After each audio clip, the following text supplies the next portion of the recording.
I'm Amy Cherry. This local news is a service of Flagler County's Toyota dealer, Beaver Toyota, here to wow ya.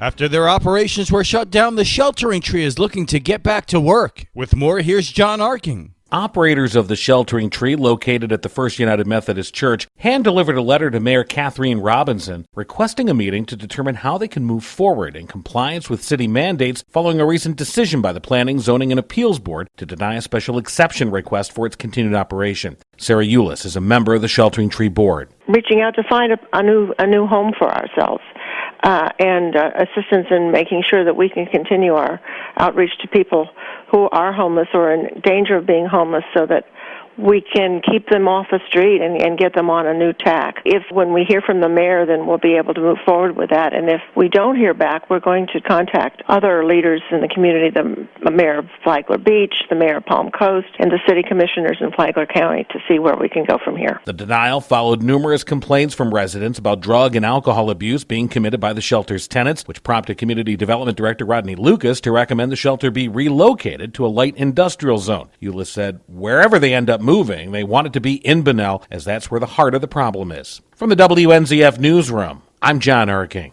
This portion of Flagler's Morning News brought to you by the Daytona Beach International Airport, Delta Airlines nonstop to Atlanta, and now nonstop service to New York City via American Airlines.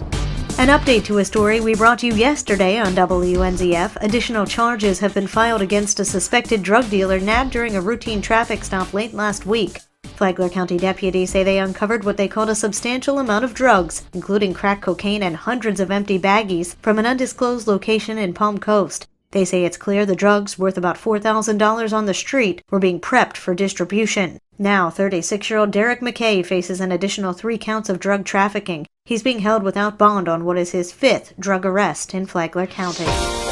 3 people are arrested after they crashed while trying to flee from Flagler County Sheriff's deputies. Tony Magoo has the details. A license plate reader does its job again. The Flagler County Sheriff's Office received an alert from an LPR that a stolen vehicle was headed north on US 1 around 10 Sunday morning. During the police pursuit, the driver lost control, crashed into a Penske rental truck. That driver was identified as Brian Johnson, 21. Also arrested, Marquise Gross, 21, and Justin King, 22. All 3 suspects and the truck driver were transported to the hospital to treat minor injuries. This is another great example of LPRs helping us capture criminals and prevent them from preying on our community, Sheriff Rick Staley said. I've notified the sheriff of Alachua County, which is where Gainesville is, and they are looking into the backgrounds on these subjects for crimes that they may have committed. Sheriff, this may have more moving parts to it, right? We are obtaining a search warrant for the vehicle as we believe there are stolen items in the vehicle along with counterfeit currency. So the investigation is still continuing. For Flagler's Morning News, I'm Tony Magoo.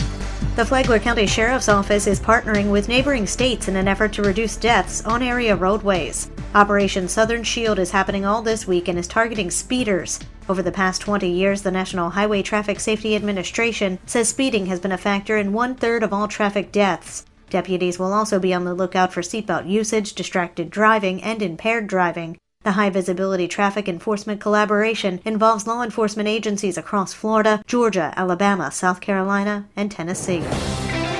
How much has Flagler County regained since the recession of 2008? If you're talking property value-wise, appraiser Jay Gardner says not a lot. We're not anywhere where we were back in the peak, which was January 1st of 2007. We were at about $12.2 billion taxable.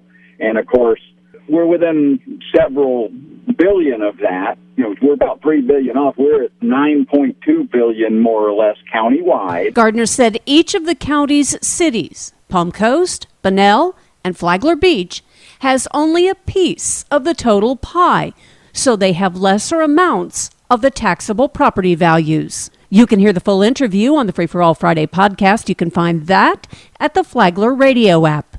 Download the Flagler Radio app today. Tomorrow, what is rollback? From the WNZF Newsroom, I'm Deb Albertson. And now you're up to date on Flagler's Morning News. I'm Amy Cherry.